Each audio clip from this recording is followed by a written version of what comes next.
네, 요한복음의 첫 번째 표적은 결혼식 이야기였습니다. 그리고 요한복음의 마지막 표적의 이야기는 장례식의 이야기입니다. 첫 번째가 결혼식이고 마지막이 장례식 이야기입니다. 그런데 참 아이러니하게도 가장 기뻐할 그 결혼식은 기쁨을 잃어버린 결혼식장이었고, 그러나 반대로 절망 가운데 있을 것만 같던 그 장례식장에는 여전히 소망이 함께하고 있음을 말씀은 보여주고 있습니다. 이 중심에는 우리 주 예수 그리스도에 대한 믿음, 예수 그리스도가 계심을 우리가 알 수가 있습니다. 요한복음은 우리에게 계속해서 예수님을 믿는 것이 무엇인가를 말씀해 주고 있는 것입니다. 바라기는 오늘 말씀을 통해서 예수님을 믿는 것이 무엇인가, 그 믿음이 저와 여러분 가운데 다시 불일 듯 일어나고, 그 믿음이 다 가졌지만 기쁨을 빼앗기는 인생이 아니라 절망 가운데도 소망을 가지게 하고 또 소망이 능력이 되는 저와 여러분의 삶이 되기를 주님의 이름으로 축원합니다. 지난주 말씀에 예수님께서 제자들에게 나사로가 이미 죽었다라고 말씀하셨습니다. 그리고 오늘 말씀에 정말로 제자들과 예수님이 나사로가 있는 베다니에 가보니까 나사로는 이미 죽어 있었습니다. 우리 17절 말씀부터 한번 같이 읽어보겠습니다. 17절입니다. 예수께서 와서 보시니 나사로가 무덤에 있은지 이미 나으리라. 이 나으리라라는 그 시간의 그 개념을 통해서 우리는 마르다와 마리아가 예수님께 그 나사로의 위독함을 전하기 시작했을 때, 사람을 보냈을 때 동시에 나사로가 그 임종을 맞이했음을 우리가 알 수가 있습니다. 베다니에서 예수님이 계시는 곳까지 30km 정도 된다라고 말씀을 드렸습니다. 성인 남성이 열심히 걸으면 하루면 걸어갈 수 있는 길입니다. 마르다와 마리아가 그 나사로의 위독함을 예수님께 알리기 시작해서 그 사람이 예수님께 가는데 하루, 예수님이 그 사실을 듣고 이틀을 유하시고 나사로에게 오시는데 하루 하면 나흘의 시간이 걸립니다. 예수님께 사람을 보냈을 때 동시에 나사로가 임종을 맞이했다라는 것입니다. 그런데 여기 이 나흘이라는 표현이 굉장히 오늘 말씀에 중요한데, 우리가 보통 장례를 3일장을 요즘에는 치르지 않습니까? 그 3일장을 치르는 이유 중에 하나는 죽은 고인에 대한 예의를 다하는 그런 시간을 보내는 것과 동시에 이분이 정말 죽었는가를, 그 죽음을 확인하는 시간을 갖는 것입니다. 실제로 3일 동안 고인이 살아나는 경우들이 있었기 때문입니다. 돌아가신 줄 알았는데 다시 깨어나는 일들이 있었습니다. 의학이 발달하지 않는 그 고대에는, 이 당시에는 훨씬 더 빈번하게 이런 일은 일어나고 있었을 것입니다. 그래서 3일 동안이란 나흘이라는 것은 그 정말로 죽음을, 고인의 죽음을 확인하는 시간을, 의미를 함께 가지고 있는 것입니다. 그래서 유대 랍비 한 사람은 사람이 죽은 후에 그 영혼이 3일 동안 그 시신의 부근을 맴돈다라고 주장을 했습니다. 그리고 3일이 지나고 나흘이 되면 그 시신이 분해되기 시작을 하고 영혼이 그 몸을 떠난다라고 주장을 했습니다. 그래서 오늘 말씀의 나흘이라는 표현은 나사로가 죽은 지 오래됐고 이제 더 이상 살아날 가능성이 없을 때를 이야기하는 것입니다. 나사로의 죽음을 모두가 기정사실로 받아들여야 되고 이제 사람의 생각에는 다 끝이 나버린 때를 이야기합니다. 소망을 잃어버리고 소망을 가질 수 없을 때를 나흘이라고 표현하는 것입니다.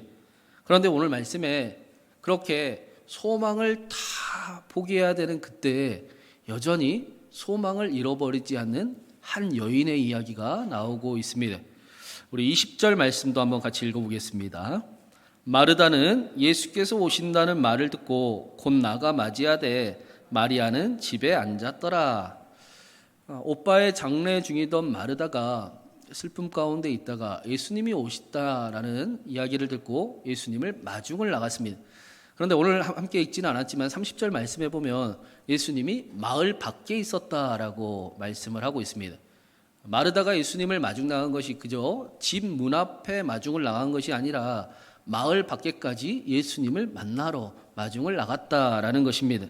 마르다는 오빠의 장례로 슬픔 가운데 있었지만 그러나 슬픔에 압도당하지 않고 소망을 잃어버리지 않고 여전히 소망을 가지고 있었다라는 것입니다. 그리고는 21절에 마르다가 예수님께 이야기하기를 예수님이 오빠와 같이 있었으면 오빠가 죽지 않았을 것입니다 라고 이야기를 합니다. 여전히 예수님의 능력을 믿고 예수님을 기다리고 예수님을 기대하는 표현을 하고 있습니다. 이 표현은 원망과 불평이 섞인 표현이 아니라 자신들이 예수님께 나사로의 소식을 전했을 때 동시에 오빠가 그 임종을 맞이했기 때문에 예수님이 늦게 오신 사실을 원망하는 그런 표현이 아니라 깊은 아쉬움을 예수님이 함께 하셨으면 좋았을 텐데요 라고 그 믿음을 여전히 고백하고 있는 것입니다. 그래서 22절에 이렇게 이야기를 합니다. 우리 22절도 같이 한번 읽어보겠습니다. 그러나 나는 이제라도 주께서 무엇이든지 하나님께 구하시는 것 하나님이 주실 줄을 아나이다. 마르다는 예수님과 하나님이 얼마나 깊은 친밀한 관계인가를 잘 알고 있었습니다. 예수님이 하나님께 구하시는 것이 무엇이든지 하나님이 그대로 들어주실 줄을 나는 믿습니다. 오빠가 여전히 죽어서 장례를 치르고 있지만 그러나 나는 여전히 예수님이 무슨 일이든 하실 수 있음을 하나님이 응답하실 것을 믿습니다. 끝난 것 같아도 다 끝난 것 같아도 사람들은 다 끝났다라고 이야기해도 하나님께서 끝났다고 하시기 전에는 끝나지 않았습니다라고 고백하는 것입니다. 불가능할 것 같고 소망이 없을 것 같지만 그러나 하나님은 가능하게 하실 수 있는 분이시고 하나님은 소망을 갖게 하시는 분이십니다. 그렇게 마르다는 고백하는 것입니다. 예수님께서도 그런 마르다에게 그래 마르다야 네 오라버니 나사로가 다시 살아나리라 라고 말씀해 주십니다. 이 말씀을 들은 그 마르다의 마음이 얼마나 기뻤을까요? 여러분 죽은 오빠의 장례식을 치르는 그 자리에 다 끝이 났는데 그래도 여전히 어딘가에 소망이 있어서 예수님께 말씀을 드렸더니 예수님께서 오빠가 다시 살아나리라 라고 말씀을 하십니다. 굉장히 그 놀라운 기쁜 소식에 감격스러웠을 것입니다. 그런데 마르다의 반응이 오늘 말씀해 보니까 좀 달라요. 좀 이상합니다. 이렇게 이야기합니다. 우리 24절도 같이 읽어보겠습니다. 마르다가 이르되 마지막 날 부활 때에는 다시 살아날 줄을 아나이다. 예수님 그래요. 제가 예수님 말씀 믿습니다. 그런데 지금 아니고 먼 훗날에 그 일 이루어질 줄 믿습니다. 그렇게 이야기하는 것입니다. 분명히 마르다는 믿음이 좋고 믿음이 훌륭한 여인이었습니다. 모든 사람이 다 끝나버렸다라고 할 때도 소망을 가지고 있는 그런 여인이었습니다. 그런데 믿음이 훌륭하지만 분명히 믿지만 그 믿음이 지금 나타날 것은 믿지 않는 것입니다. 막연한 위로처럼 그래요 예수님 믿습니다. 언젠가는 이루어질 줄을 내가 알고 있습니다. 하나님이 가장 선한 길로 인도하실 것을 내가 믿어요. 그런데 지금 말고 언젠가는 이루어지겠지요. 언젠가는 하나님이 그렇게 하실 줄을 믿습니다. 라고 이야기하는 것입니다. 물론 그 마르다가 이랬던 이유가 있었습니다. 전에도 말씀드렸듯이 유대인들은 그 부활이 마지막 날 이루어지는 일이었습니다. 마지막 날 모든 사람에게 이루어지는 일이었습니다. 나사로 한 사람에게 이루어지는 일이 아니라 우리 모두에게 이루어지는 일이니 그들의 신앙이 그들이 가지고 있던 믿음이 오히려 믿음을 가로막고 있는 그런 모습을 보이는 것입니다. 예수님을 알았고 예수님을 믿었고 하나님의 능력도 확신하지만 그러나 자신이 가지고 있는 그 지식과 자신이 가지고 있는 그 믿음이 하나님을 가로막고 있습니다. 자신이 가진 하나님에 대한 지식이 믿음이 불신앙을 만들고 있는 것입니다. 그래서 성경은 말씀을 들어야 된다라는 사실을 굉장히 중요하게 말씀합니다. 그 말씀을 들음은 믿음은 들음에서 나오는 것인데 그 들음은 청각기관인 고막으로 그저 소리를 듣는 것을 이야기하지 않습니다. 성경이 말씀하는 들음은 그 복음이 이해가 된다라는 것입니다. 그런데 많은 사람들이 어떻습니까? 어떤 믿음을 가지고 있습니까? 겉으로는 말씀을 듣는 것처럼 보이지만 이미 자신들이 하나님이 되어 있습니다. 하나님이 아무리 말씀하셔도 자신의 뜻, 자신의 방법, 자신의 생각으로 이미 살아가고자 여전히 하나님 앞에 돌이키고 하나님 앞에 내가 하나님을 믿는 사람입니다. 하나님이 나의 하나님이다 라고 말하기보다 하나님이 나 따라와야지 무슨 소리 하십니까? 그렇게 여전히 자신의 그 정해놓은 생각과 답을 따라가는 그런 모양을 가지고 살아갑니다. 믿음도 마찬가지입니다. 믿음도 정해놓고 믿습니다. 이 정도는 하나님이 하실 수 있지만 그러나 그 이상은 내 믿음과 내 상식을 넘어서는 그 이상은 하나님도 하실 수 없습니다 라고 믿음을 고백합니다. 말씀을 말씀대로 듣는 것이 아니라 자신의 지식과 자신의 믿음의 한계 안에서 요만한 하나님을 항상 믿으며 삶을 살아가려고 애쓰는 것입니다. 마르다도 그랬습니다. 그래서 예수님께서 오빠 나사로가 살아나리라 라고 말씀하셨지만 그래요 예수님 내가 믿어요. 근데 먼 훗날 일어날 거예요. 그래요 알아요. 근데 먼 훗날 일어날 줄 그래 막연하게 선한 일이 일어날 줄을 내가 믿습니다 라고 고백하는 것입니다. 제가 그 신광교회 담임 목사가 된 지 벌써 1년 반이 됐습니다. 여러분 제가 잘하고 있는 것 같아 보이십니까? 그 1부 시간에 다 아멘 소리가 적더라고요. 2부 시간에도 아멘 소리가 별로 안 크네요. 여러분 제가 열심히 잘하는 것 같으십니까? 네. 잘할 겁니다. 하나님이 맡기신 동안 하나님의 뜻대로 잘할 겁니다. 제가 담임 목사가 돼 보니까 생각이 조금 바뀐 게 있어요. 부목사 때는 성경 공부 열심히 하고 제자 훈련 열심히 하는 것이 정답이다라고 생각을 많이 했던 것 같습니다. 그래서 사람들의 성도들의 삶이 변화되지 않는 것은 성경을 정확히 모르기 때문이고 또 제자 훈련을 그래서 더 해야 된다라고 생각을 했었습니다. 그런데 담임 목사가 되고 보니까 당연히 제자 훈련도 하고 성경 공부도 해야죠. 말씀을 모르는데 어떻게 말씀대로 살아갈 수 있겠습니까? 그런데 거기에 더 중요한 것은 저와 여러분의 마음에 불이 임해야 된다라는 것입니다. 말씀대로 살아갈 불이 임해야 됩니다. 말씀으로 세상을 뚫고 나아갈 불이 임해야 됩니다. 하나님의 나라를 다시 꿈꾸게 할 불이 임해야 한다라는 것입니다. 만약에 불이 임하지 않으면 어떤 일이 일어납니까? 아무리 좋은 말씀을 듣고 아무리 제가 열심히 말씀을 준비를 해도 네 목사님 좋은 소리 잘 들었습니다. 목사님 먼저 그렇게 한번 살아보십시오 하고 저문 나갈 때 말씀을 버리고 나갈 겁니다. 그리고는 전혀 말씀과 상관이 없는 삶을 여전히 살아갈 것입니다. 사랑하는 여러분, 말씀을 들을 때 예배 드릴 때 여러분 안에 불이 임하십니까? 그래 나도 한번 다시 살아봐야 되겠다. 다시 믿음대로 쉽지 않지만 말씀대로 한번 살아봐야 되겠다. 그래서 말씀이 진짜인지 사실인지 한번 경험해 봐야 되겠다. 그 불이 여러분 안에 임하십니까? 말씀을 들을 때 예배를 드릴 때 저와 여러분 가운데 성령의 뜨거운 불이 그 불이 임하기를 간절히 바랍니다.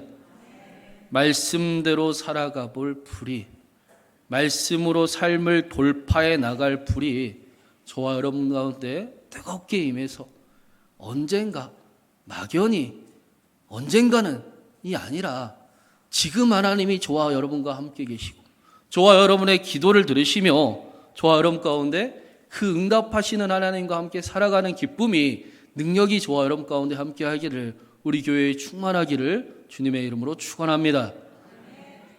오늘 말씀에 예수님께서도 이 말씀을 하고 계십니다. 저와 여러분에게 불이 임해야 된다라고 말씀하고 계십니다. 우리 25절과 26절을 마지막으로 같이 한번 읽어보겠습니다. 예수께서 이르시되 나는 부활이요 생명이니 나를 믿는 자는 죽어도 살겠고 무릇 살아서 나를 믿는 자는 영원히 죽지 아니하리니 이것을 내가 믿느냐?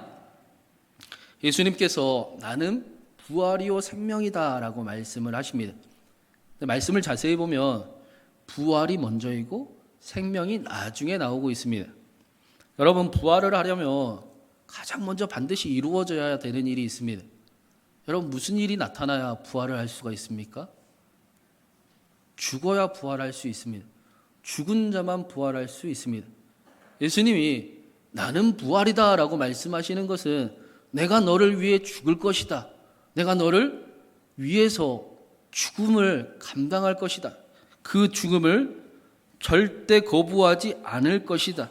부활이요 생명이신 하나님께서 저와 여러분을 위해 죽으시겠다라는 것입니다. 저와 여러분을 위해 생명을 주시겠다라는 것입니다. 죄의 싹신 죽음을 예수님이 대신 감당하시고 그리고 저와 여러분을 살아나게 하시겠다. 살아있는 삶을 살아가게 하시겠다라는 것입니다. 그래서 예수님이 부활이요 생명이십니다. 부활하신 예수님은 제자들을 찾아가셔서 그들의 상처를 치유를 하셨습니다. 그리고 그들의 삶을 용서해 주셨습니다. 그들이 다시 하나님께 돌아오게 하셨습니다. 하나님을 사랑하는 사람들이 되게 하시고 하나님을 사랑하듯 삶을 살아가게 만드셨습니다. 예수님께서 오늘 말씀에 이렇게 말씀하십니다. 내가 부활이요 생명인데 나를 믿는 자는 죽어도 살겠고 살아서 믿는 자는 영원히 죽지 아니할 것인데 너희가 믿느냐? 여러분 믿으십니까? 로마서 10장 17절에 믿음은 들음에서 나며 들음은 그리스도의 말씀으로 말미암음이라 라고 우리에게 말씀해 주었습니다. 성경이 말씀하는 들음은 아까 말씀드린 대로 그저 고막을 통해 청각기관을 통해 소리를 듣는 것이 아닙니다. 복음이 이해가 된다라는 것입니다. 복음이 믿어진다라는 것입니다. 하나님이 왜 이 땅에 나를 위해 오셨는지가 이해가 된다라는 것입니다. 왜 나를 위해 십자가에 달려 죽으셨는지가 이해가 된다라는 것입니다. 저와 여러분을 위해 하나님이 십자가에 달려 죽으셨고 그렇게 사랑하시고 그렇게 저와 여러분이 존귀한 자이며 그렇게 우리의 삶을 회복하기를 원하시는 하나님을 믿는다라는 것입니다. 십자가가 정말로 나를 위한 일이다라는 사실이 믿어지고 그 믿음의 그 사랑에 반응하며 살아가는 것이 들었다, 말씀을 들었다, 믿는다라는 것입니다. 우리가 누군가에게 도움을 받으면 어떻게 합니까? 힘들 때 밥을 한 끼 누가 사줬습니다. 너무나 외로운데 누가 연락이 와서 친구가 되었습니다. 그러면 여러분 어떻게 하십니까? 보답하기를 바라지요. 친구가 되기를 바라지요. 그 은혜에 반응하는 게 우리의 모습입니다. 마찬가지로 예수님께서 내가 부활이요 생명인데 나를 믿는 자는 죽어도 살겠고 살아서 믿는 자는 영원히 죽지 아니할 것인데 너희가 믿느냐? 정말로 믿느냐? 내가 너를 위해 죽었다라는 사실을 믿느냐? 내가 여전히 너를 사랑하고 끝까지 사랑하고 죽기까지 사랑한다라는 사실을 믿느냐? 부활이요 생명이신 내가 지금도 너와 함께 한다는 사실을 믿느냐? 내가 너를 통해 나보다 더 큰 일을 이룰 것을 믿느냐? 내가 너를 통해 너의 가정을, 너의 교회를, 너의 삶의 자리와 이 나라와 열방을 회복시켜 나아가고 천국을 이뤄갈 것을 믿느냐? 여러분 믿으십니까? 정말 믿으십니까? 예수님께서 사랑하는 마르다에게 나사로가 살아나리라 라고 말씀하셨습니다. 그러자 마르다가 예수님 믿습니다. 나중에 먼 훗날 그 일이 이루어질 것을 믿습니다 라고 대답을 했습니다. 그러자 예수님이 내가 부활이요 생명이다. 먼 훗날이 아니라 내가 바로 부활이요 생명이다. 언젠가 나중에 일어날 일이 아니라 지금 네 앞에 서 있는 내가 부활이요 생명이다. 우리의 하나님이 막연한 하나님이 아니라 지금 우리와 함께 하시는 하나님이다라고 말씀하시는 것입니다. 하나님은 죽은 자의 하나님이 아니요 산 자의 하나님이시니라. 너희가 크게 오해하였도다. 하나님과 지금 함께하는 삶을 말씀하시는 것입니다. 오늘날에도 기적이 일어날 수 있을까라는 두꺼운 책이 있어요. 이 땅에 기적이 여전히 일어나는가, 하나님의 역사가 나타나는가를 기록한 책입니다. 그 책에 우리나라에 대한 소개가 나오는데, 우리나라 기독교는 특히 신적인 치유의 능력을 강조를 많이 하지 않습니까? 많이 할 수밖에 없는 민족입니다. 그 이유는 100년 전부터 자생적으로 누군가 그 믿음을 가르친 것이 아니고 억지로 믿게 한 것이 아니라 우리나라에 기독교가 들어오고 말씀이 전해지고 기도하는 역사가 나타나니 실제로 치유하는 역사가 계속 나타나서 자연스럽게 믿음이 세워진 나라가 우리나라이기 때문입니다. 원래 우리나라에 처음 기독교가 들어올 때 그때 당시에 선교사들은 잘 사는 나라 사람들이었지 않습니까? 그래서 그 믿음의 중요한 교리 중에 하나가 기적은 중단되었다라고 가르쳤습니다. 우리나라에게 기독교가 처음 전해질 때 원래부터 기적은 2000년 전에 일어나는 일이지 더 이상 나타나지 않는다라고 전해졌던 것입니다. 그런데 100년 전 그 김익두 목사님이 말씀을 전할 때 기적이 일어나는 겁니다. 눈먼 자가 다시 보게 되고 마비된 자가 다시 손이 펴지는 일이 나타나고 못 걷는 자가 다시 걸어가는 일이 나타나고 혈류병 환자가 치유함 받는 일이 나타납니다. 기록에 보면 1만 명이 치유를 받았다라고 기록을 하고 있습니다. 그러면서 1923년에 한국 장로교는 미국 북장로 교단이 공식적으로 인정했던 기적이 중단되었다라는 교리를 우리나라는 폐기하게 됩니다. 아니, 하나님은 살아계십니다. 하나님은 여전히 우리의 기도에 역사하십니다. 세계의 신학의 판도를 바꾼 나라가 바로 우리나라입니다. 우리의 기도입니다.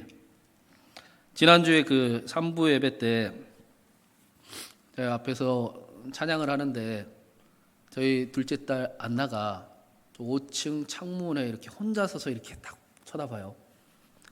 제가 저희 안나를 보면서 이런 고백이 터져 나왔어요. 저기 살아계신 하나님이 계십니다. 여러분은 어떻게 생각할지 모르겠지만 연초 벌써 1년이 다 돼갑니다. 저와 저희 아내에게는 기적과 같은 일이었습니다.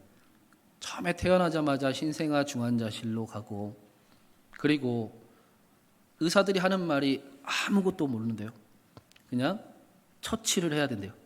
그리고 그 다음날 저를 불러서 심장혈관병원 중환자실로 옮겨갔습니다. 이틀을 살아야 되고 3일을 살아야 되고 일주일을 살아봐야 무슨 말을 할 수 있습니다 라고 이야기를 합니다. 심장의 붓기가 그 앱스타인 희귀 질환 때문에 이렇게 부었다가 빠지기 시작하니까 저희 안나의 그 심장에 큰 구멍이 심방과 심실에 2개가 발견이 됐습니다. 그리고 의사가 저한테 전화가 왔어요. 이러이러해서 안나가 구멍이 큰 게 2개가 발견이 됐습니다. 다른 아이들은 심방에 심실에 구멍이 있으면 수술을 하는데 안나는 앱스타인 기형이 있기 때문에 수술하면 안 됩니다. 수술할 수 없습니다. 자연스럽게 심장이 제 기능을 할 수밖에 없습니다. 기도밖에 없겠습니다 라고 이야기를 했습니다.